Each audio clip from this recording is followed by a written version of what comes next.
Hello, everybody, and welcome back once again. I'm right back here. Just got a hold of Inside the Headset head coach Thomas McDaniel with the Christian Brothers Purple Wave, and giving all that passion. How you doing, Coach?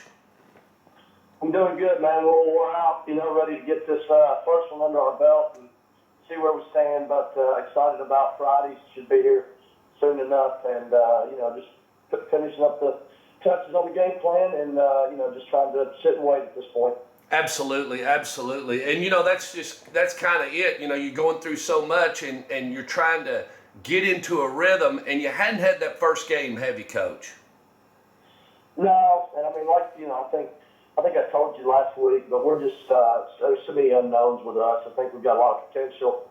I've seen potential go a lot of different ways, though. So, I think obviously having that potential is a positive, because I think there's a lot that we in a lot of different areas, but it's still yet to be determined on what kind of football team we're going to have. And again, our youth is somewhat of a concern. We're just a young team in a lot of areas, and I think that's going to bode well for us long term. But in the short term, there could be some growing pains along the way. Well, and that's just common with anything. You scrimmaged Friday night. You went down to Lake Cormorant, Mississippi, not too far from the house, but still a little ways. But it was good to get on a bus and go through all that routine. Got off the bus and the ball went in the air. And tell us a little bit about what happened, Coach. They're a good football team. I mean, it was a game-like format. We played a four-quarter game, but the ones played, I guess, about 15, 17 minutes of the first half, and we were able to put a drive together, get a field goal, and then put a drive together and get a touchdown. But they also hit one, right before half, I guess, and they got down there and went to kick a field goal, and we blocked it right as time was running out in the first half. So, we didn't show, I guess, I don't know. I mean, I think you can be a little too coy at times, and I think we probably were. With our preparation, I wasn't going to give away too much, but at the end of the day, we're going to be what we are. We did some things that that maybe we wanted to show White Station or not, I guess, in the same breath. So we played pretty close to the vest, got a lot of kids under the lights, so to speak. But like I said, we put a good drive together, had to kick a field goal, which was good to have to get the field goal team out there. Yep. Finished the drive late in the first half, kind of under the 2-minute pressure. So that's really nice. Came up a really stupid pass in that situation with under a minute to go, but tackled it, and then ran our field goal block team out there and blocked their field goal. So again, there's a lot of scenarios that we're at least able to work. But again, a lot of things we got to clean up and continue to get better at. But they're very athletic. Three receivers. Their three receivers are probably as talented as any three receivers we would see all year. Defensive front was very big, and so it was good competition. It was good to see where we stand, and a lot to learn from it going into this game week. Did you feel like your guys were coming off the line exactly like you wanted, or did you feel like there was a little bit of game jitters and maybe I'm thinking about the play a little bit too hard, or did you just keep it as base as like you said? I mean, did you just go base, or what did you do there, Coach? Yeah, no, it was pretty vanilla. Like I said, it was pretty vanilla game plan. There's always going to be things you look back at the game and say, I wish we'd come off the ball here a little better or done this a little differently. But sure. We didn't have a great, to me, we didn't have a great sense of urgency at times. I thought we were a little lackadaisical, and part of that was I told you we had practiced on Wednesday and Thursday at 6 a.m., and then, we didn't see them again until Friday afternoon. So that being said, I mean, they had about, a day and a half away from us, if that makes sense. But right. After Thursday morning, we didn't see them again until Friday afternoon. And I think, they got to sleep in Friday. So, I know our kids' sleep is very valuable because, as I told you before, our kids stay on a pretty tight schedule between football and we don't have weightlifting during the day, so we have to lift in the morning. I mean, most of my kids live a 12-hour day. I mean, at 6 a.m. to 6 p.m., they go home and eat dinner, and then they got an hour and a half of homework. So their life is different than a lot of 16, 17-year-old lives, and sleep is a pretty precious commodity. So I don't blame them for sleeping in on Friday, but I think we were a little sluggish coming out the gates. And then, too, I think there was a lot of jitters because, like I told you, we probably had roughly 8 guys on offense that had started for their first time. And that's what I was trying. Yeah, that's what I was trying to get to. Yeah, you just had too much new personnel that, like you said, hadn't been under the lights. Yeah, and so I mean, again, these kids come from different walks of life, but a lot of them, not all of them, but a lot of them grow up going to that stadium and watching those games. And the scrimmages are one thing, but when you got the game jersey on and the lights are on, and it's kind of like the full dress rehearsal, it's a different atmosphere. And, that's why you do those things. So, again, it was a good experience, good learning, but definitely not, perfect. And we're not going to be. We've got too many people with that inexperience. It's going to take us time. We have some growing pains, and hopefully we can manage the game well enough that, early on that we can eke out the wins we need to, even if they're ugly. Logistically, Coach, did y'all travel well over there and then get home and everything go okay? Oh, no, we played at home. Oh, okay. I didn't know. I thought y'all went. All right. All right, good. No, we went down there last year. Oh, okay. And honestly, when you say that, I would have kind of preferred to go on the road again, only because week 2, not this week, but the next week, we take a long bus trip to St. Louis. So we haven't gone on the bus for any of our varsity scrimmages, and we're going to take a 4-hour ride a week from Friday. So, but now we played at home, so it was good to go through our pregame routine, do everything the way it's going to be this Friday.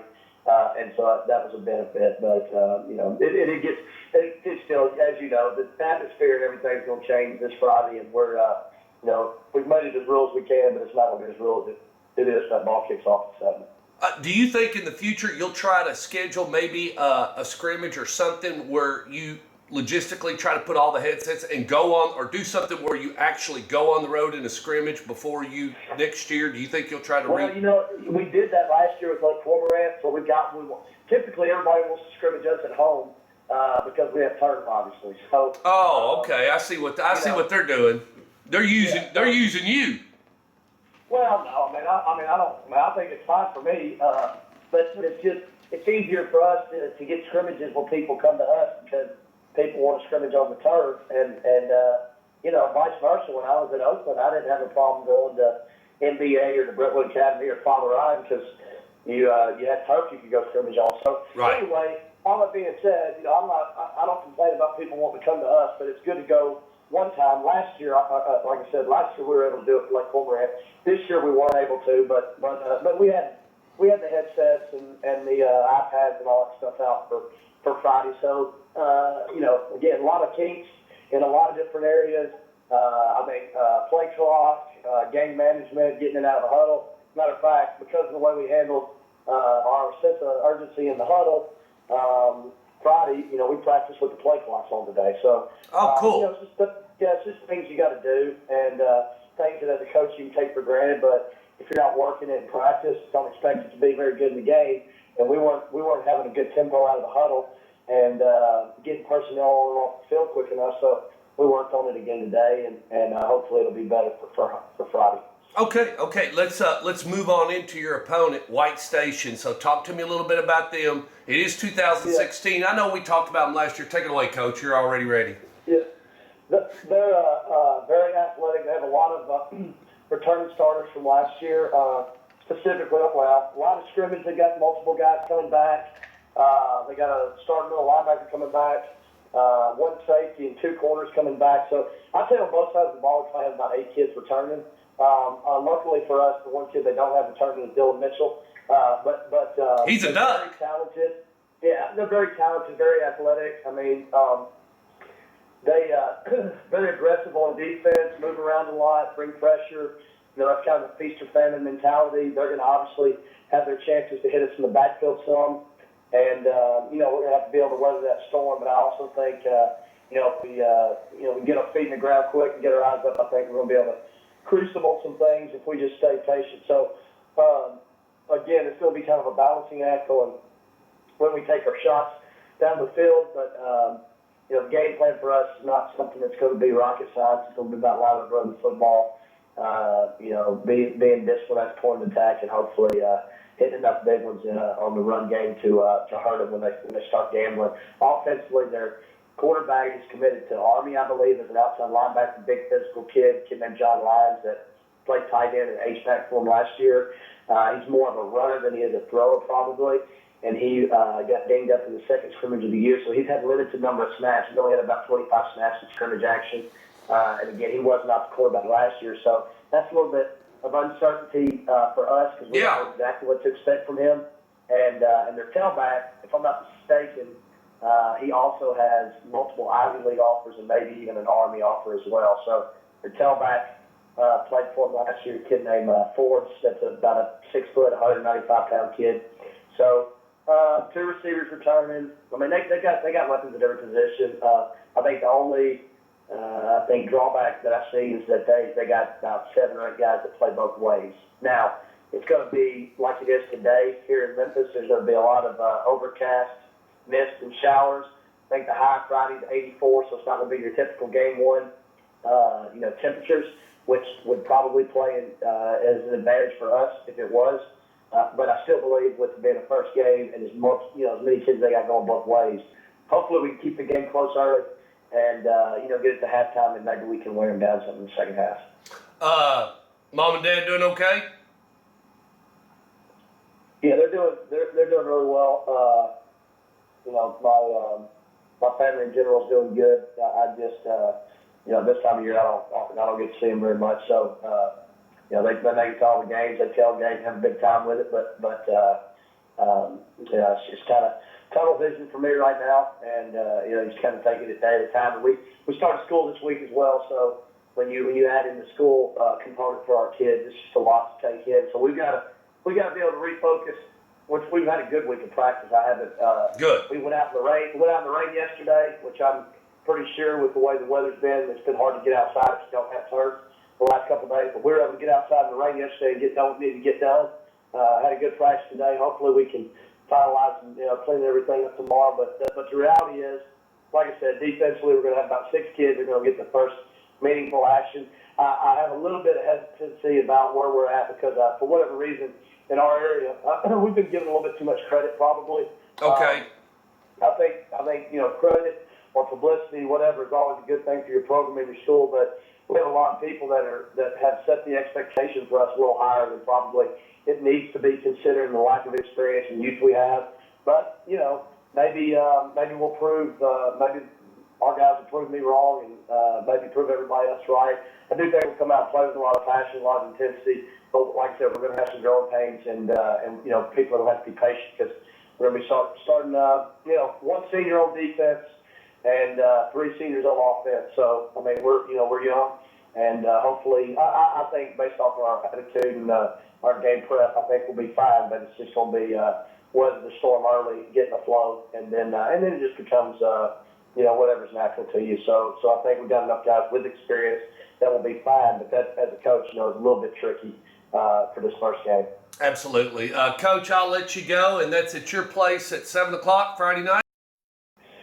Friday night, 7 o'clock, it's going to be a great atmosphere, and I think the news here in Memphis has named it as a potential game of the week. I'll wink on that because it hasn't been determined yet, but I'm pretty sure it's kind of tabbed as probably the best game in the area for this Friday. So it should be exciting way to start the season. I've been very blessed to be a part of games like this early in the year, and it's just another opportunity to go out and compete, have fun, and hopefully put on a show for all our fans in Tom Nick Stadium. There you go. So Friday night at Tom Nick Stadium, just like you said, White Station and Christian Brothers, and they'll kick off at 7 o'clock. See you then.